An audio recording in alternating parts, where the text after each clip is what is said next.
Okay, and we're back for part two. As I was saying before in part one at the end, those are the ones that you are quick to let go. Like, hold on. I mean, you just cheated. You got caught. I mean, no, it ain't good to do tit for tat, but you shouldn't have never cheated in the first place. Okay, now you in the area where they don't step back and thought about it. Somebody don't came in their path that, talking to them in a nice way, and every now and then, bringing a little something that other person ain't told you nothing about. And all of a sudden, like, hold up. Not a conversation, they don't exchange phone numbers, and one thing is leading to another, and that person ends up faltering and sleeping with somebody too. And you feel like you were totally betrayed. Oh my goodness, how can you do me like that? And you shouldn't have never did. If you really didn't want to be with me, you should have just let me know, and I would have went on about my merry little way instead of you doing me like this. Wait a minute, hold up, back it up. But it was okay when you did it. How? Don't this sound like a one-sided story? No. So what made it right when you did it?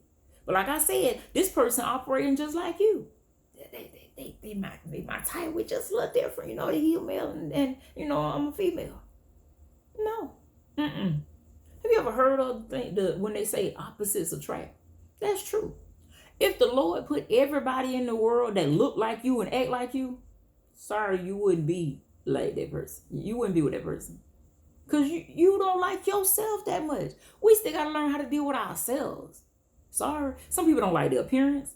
Some people don't like their laugh. Some people don't like the way that they talk. Some people feel like if only I was just a little taller. Some people feel like, oh my goodness, why I can't have slanted eyes instead of droop eyes? Or why my hair couldn't be longer? There are so many nitpicks we do about ourselves that we found somebody else because we making that nitpick. Sorry, you ain't made the cut because, you look just like me. You act just like me. No. We're going to have a few things that we'll be able to laugh about it in common, but I want new and excitement, adventure stuff. I don't need somebody that's me. In that case, I would sit around and just talk to myself. Because I don't need no entertainment if I'm looking for me. No, that's not how that goes. Point number 8. Peter showed us what can happen when we step out on faith. Matthew 14:28-31. And Peter answered him and said, Lord, if it be thou, bid me come unto thee on the water. And he said, Come. And when Peter was come down out of the ship, he walked on the water to go to Yeshua. But when he saw the wind boisterous, he was afraid and began to sink. He cried, saying, Lord, save me. And immediately Yeshua stretched forth his hand and caught him and said unto him, O thou of little faith, wherefore didst thou doubt? Like, hold on, you was doing good, Peter? Peter, you was the only one who had faith enough to at least step out. Everybody else decided, I'm going to watch Peter because Peter drowned. I already know that really wasn't for me to do. Pretty much like Adam did Eve. If she clunk over and die from biting this fruit, then I know I don't need to be eating the fruit. That's how the disciples did Peter. If Peter go under because he trying to do what the Lord do, you ain't him. Nah, let you have that, Peter. Then when they saw him see, this is a reason why I didn't want to step out like that. I can't be stepping out on faith like that. That's too much. No. But one thing about Peter knew who to call on when he was in trouble. He didn't try to make it back to the boat real quick. He didn't call on his disciples or his fellow brethren. No. He called on Yeshua. And Yeshua reached down in time and caught him and pulled him up. But Yeshua was like, really? Like you was doing good, Peter? What happened? You did not let these winds scare you up when you was already out there. But he did. Peter wasn't walking by faith. Peter stepped out off of sight. When he got distracted by other things instead of keeping his eyes on Yeshua, that's when problems happen. And that's the same with us. When we allow distractions to pull us, knowing that our mission is supposed to be somewhere else, that's when things start to happen. Trust and believe. Whatever is trying to pull you, the Lord gonna take care of that. It's already worked out. If you go and put your attention over there, then now the enemy has won. But if you can learn how to be like, you know what, devil, you are a liar. The truth ain't in you. You only trying to kill me anyways. I ain't trying to go over there in that mess what you got going on. That really ain't even the root of the situation. So I ain't going over there. That's only finna start up more trouble. I don't have time for that. Instead, I'm gonna do what I'm supposed to do.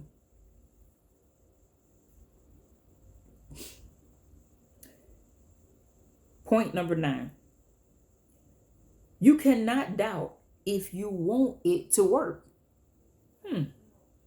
I ain't just saying some stuff. We're going to go and see what it say in the scripture.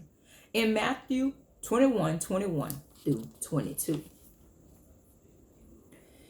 Yeshua answered and said unto them, Verily I say unto you, if ye have faith and doubt not, ye shall not only do this which is done to the fig tree, but also if ye shall say unto this mountain, Be thou removed, and be thou cast into the sea, it shall be done.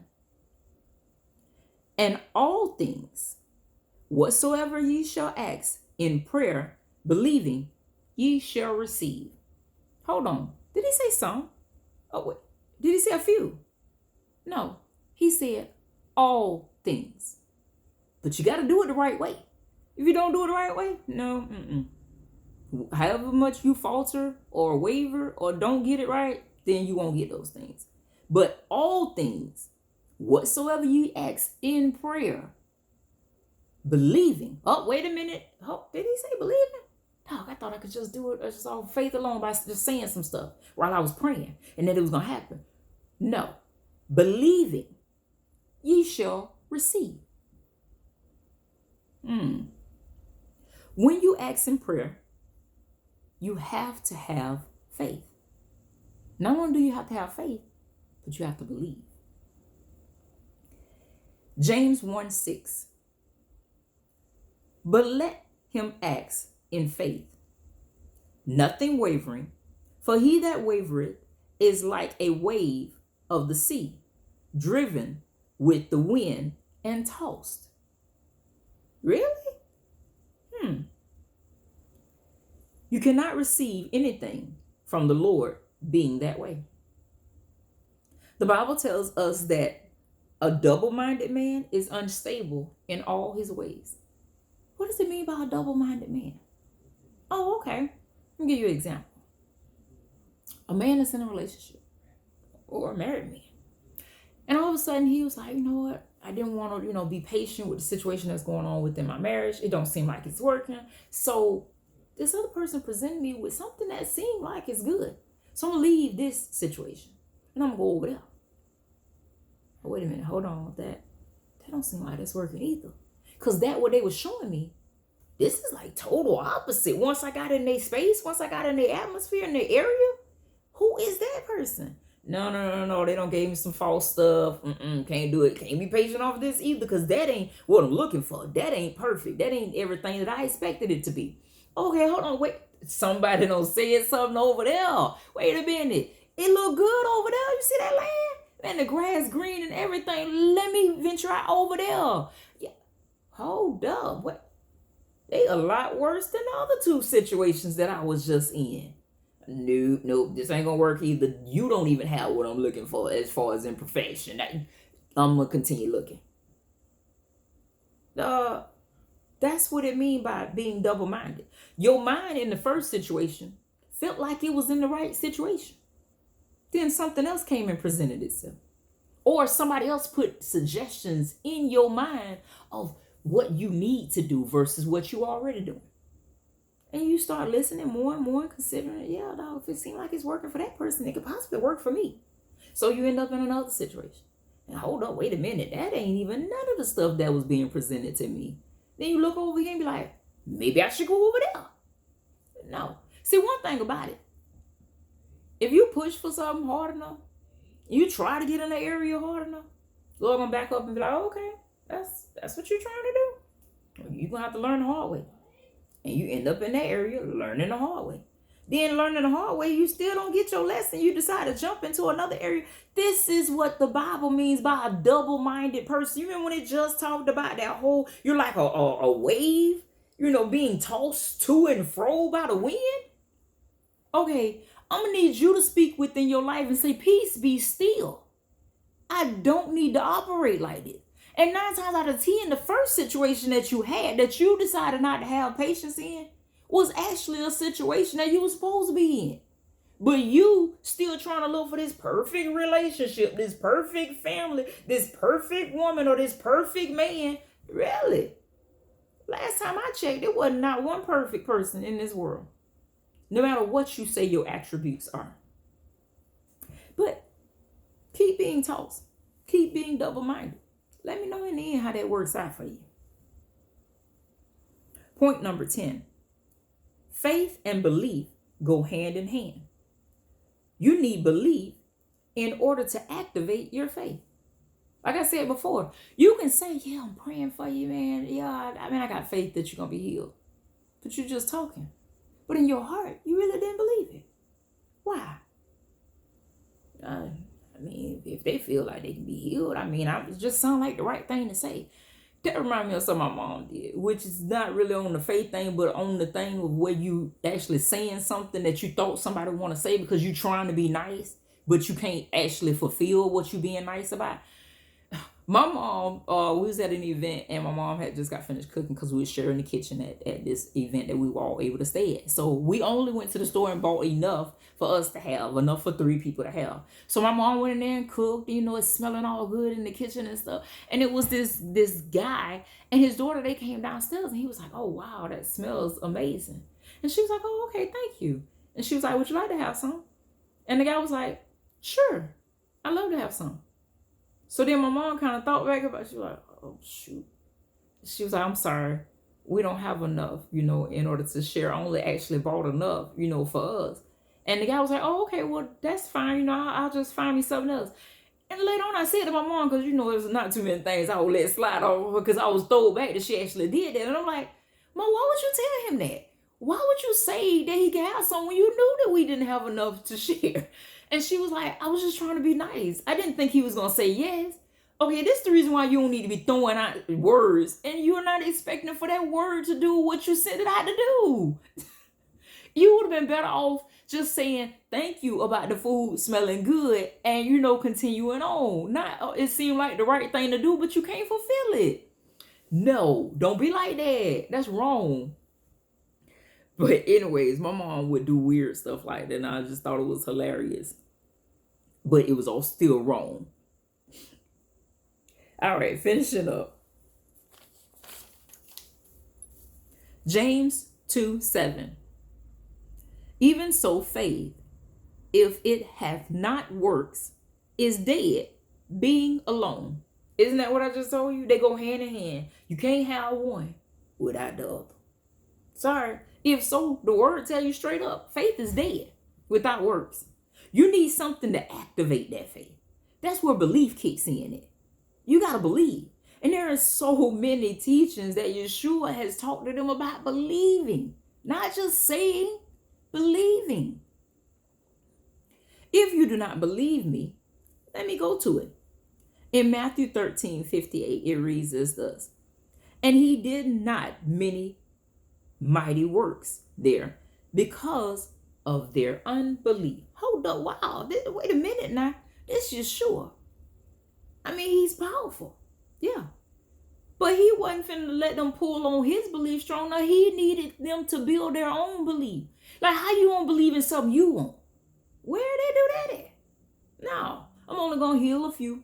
I'm only gonna do miracles for a few. Because the rest of y'all operating in unbelief. I'm not finna do that. I'm finna leave this area. In Mark 9:23, Yeshua said unto him, if thou canst believe, all things are possible to him that believeth. So this lets you know, stop just saying, oh, I got faith that, everything is going to go right. But you don't believe. Stop saying it because it just sounds right or it sounds good. No, you need to activate it after you say it. activate it before you say it. When a person say, can you pray for me for this situation? Yeah, you activate that and you're like, listen, I trust and I believe that that's going to be so.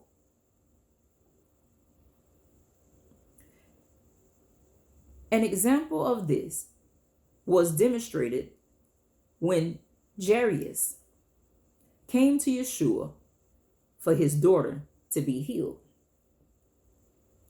In Mark 5:34, that's where it starts. We're going to read, quite a bit of Mark 5:34. Don't know whether I wrote it all, but I think I did. And he saith unto her, daughter, first I want to catch you up to where we are and let you know the full scenario, because he saith unto her, that mean I kind of jumped down because I wanted to talk about it first. So let's go there. When Jairus came to him, he was a ruler of the synagogue, okay? When he came to Yeshua was already being thrown and being, actually a lot of people was around him because so many people needed something. So Yeshua was like, your daughter's at the house? Okay, yeah, I'll go to your house with you. So he gets up to go, head to the house with him.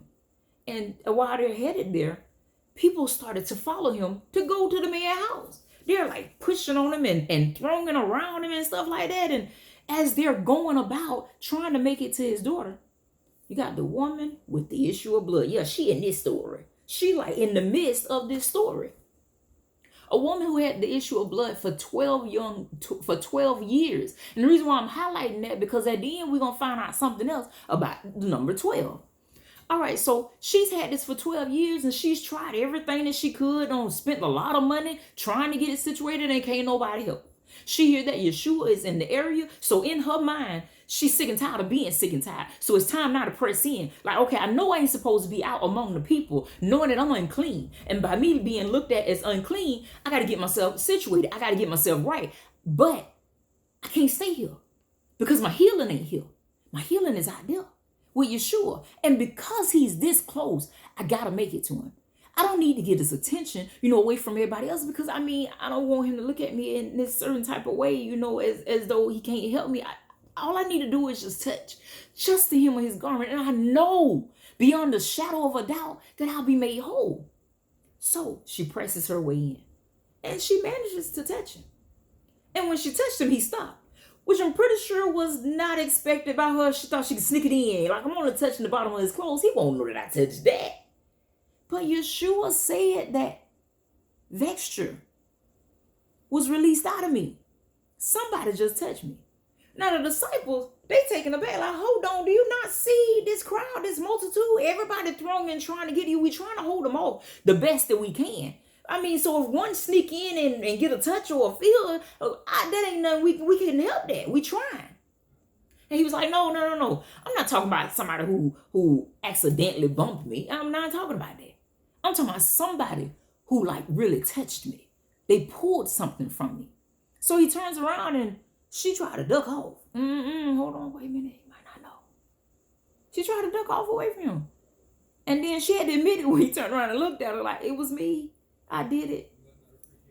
And he talked about how great her faith was. That you press past everything and everyone just to be able to touch. Oh, daughter, your faith has made you whole. Go and be holy. Be delivered. And that's what she did. She left. But hold on, let's get back to the scenario. Wait a minute, Jairus is standing right there looking like, you did not just stop to find out who touched you. We got a dire situation going on here. I told you my daughter is at the brink of death. We got to get up out of here. He didn't say it, but I'm pretty sure he was looking at it. Put yourself in his shoes where you really, really need the Lord. You don't want nothing to break away from that. You don't want nothing to stop that, because your situation is great. So in the midst of him waiting for the Lord patiently, one of his servants comes to him from the synagogue. A certain man from out of his household comes to him. And he said, sir, your daughter's dead. There's no need for you to worry the master anymore about this situation. There's nothing else that can be done. I can feel Jairus' heart break at that moment. Because in his mind, if only we wouldn't have detoured, if only we wouldn't have stopped, we'd have made it there. But immediately, we're finna jump into the area, because this is what the part I'm talking about. And he said unto her, this is what he said to the woman: daughter, thy faith has made thee whole. Go in peace and be whole of thy plague.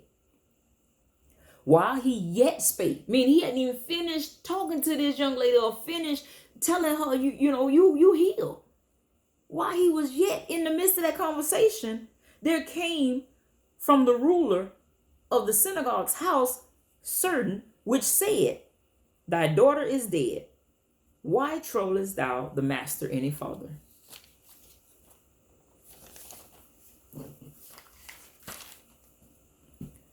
As soon as Yeshua heard the word that was spoken, he saith unto the ruler of the synagogue, be not afraid, only believe.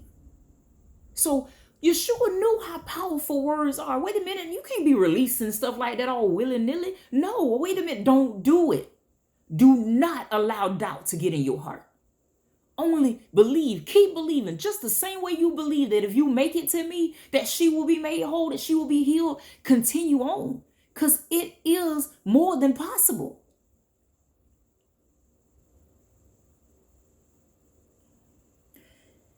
And he suffered no man to follow him, save Peter and James and John, the brother of James.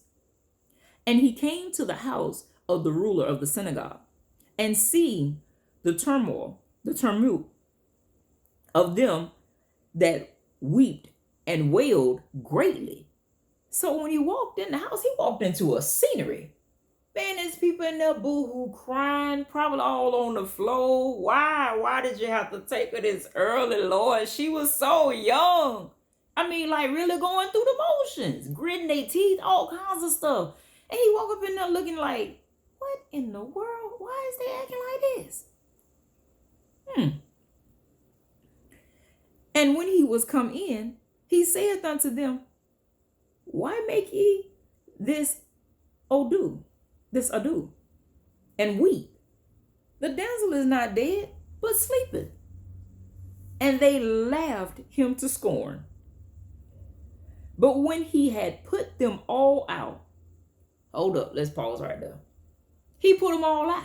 Why did he put them out? Not really strongly because they laughed at him, because he still could have did it, even while they was in there. But all those laughters were them scorning him, basically showing their unbelief. Oh, okay. All y'all got unbelief? Get out. You can't stay in here. Because I need the ones that believe and know that this is possible and have faith. Those are the only ones I'm leaving in here. So you got to go. You can't stay in here. Somebody's, Yeshua came into people's houses and started kicking people out, kicking out friends and relatives and all that, and kicked everybody out. And they just let him. Now, you heard what he said? You better get out.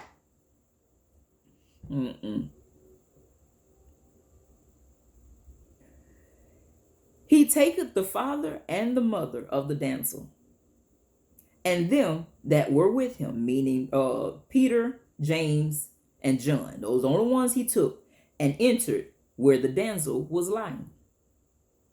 And he took the damsel by the hand, and said unto her, Talitha Kumi, which is being interpreted, damsel, I say unto thee, arise.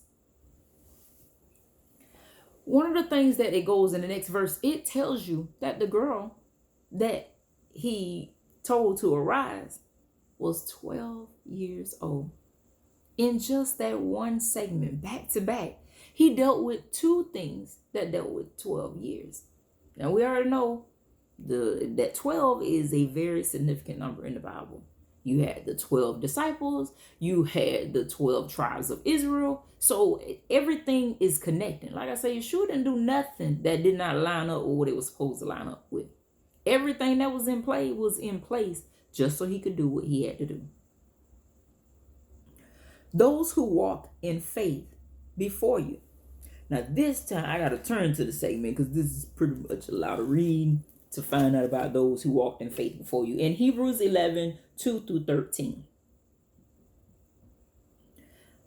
For by it the elders obtained a good report. Through faith, we understand that the worlds were framed by the word of God. Okay? God spoke into existence. Not only did he have faith, because that's where faith started at, he also believed that once I say this, that's a done deal. So that things which are seen were not made of things which do appear.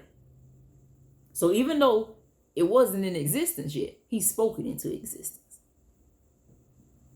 By faith, Abel offered unto God a more excellent sacrifice than Cain, by which he obtained witness that he was righteous, God testifying of his gift, and by it he being dead yet speaketh. So even though he died, still in faith, he was still speaking. His blood was still crying out from the ground. By faith, Enoch was translated that he should not see death, and was not found because God had translated him. For before his translation, he had this testimony, that he pleased God. But without faith, it's impossible to please him. For he that cometh to God must believe that he is, and that he is a rewarder of them that diligently seek him. And the first few people that we just talked about, he rewarded them because they diligently seeked after him. By faith, Noah, being warned of God of things not seen as yet, moved with fear, prepared an ark to save his house, by the which he condemned the world and became heir of the righteousness which is by faith.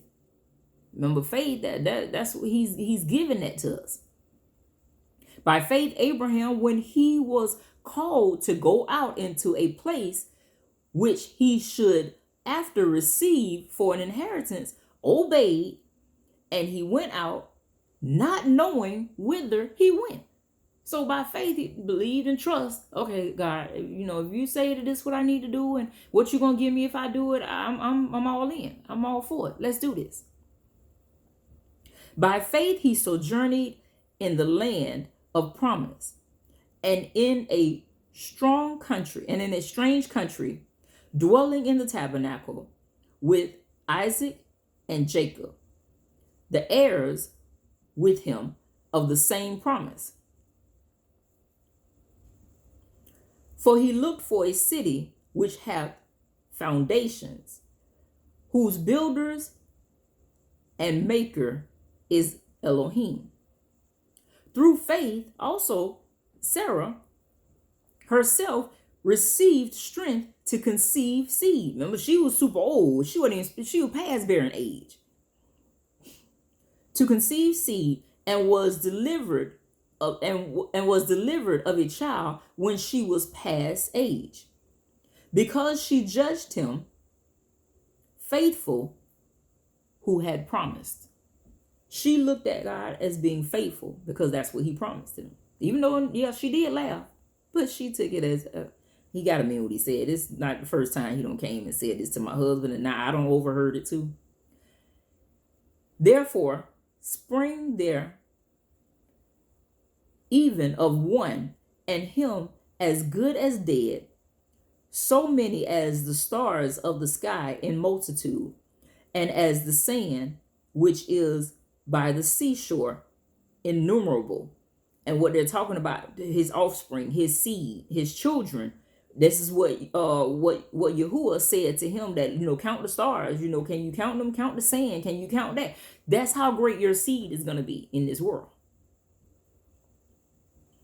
These all died in faith, not having received the promise, but having seen them afar off, and were persuaded of them, and embraced them, and confessed that they were strangers and pilgrims on the earth. So by seeing it afar off, all those patriarchs understood this place ain't even my own. This ain't my real habitation. There is something that has to happen. I gotta finish it out, and then we're going home where we belong. So that's what he did. Draw close to faith. Hebrews 10:22. Let us draw near with a true heart in full assurance of faith, having our hearts sprinkled from an evil conscience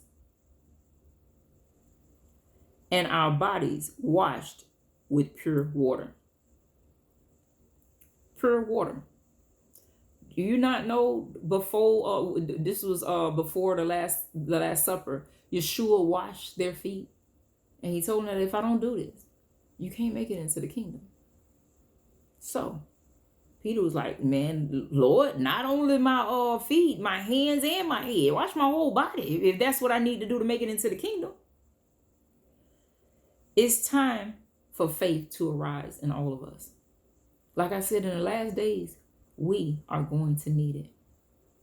So allow faith to arise, people. Shalom.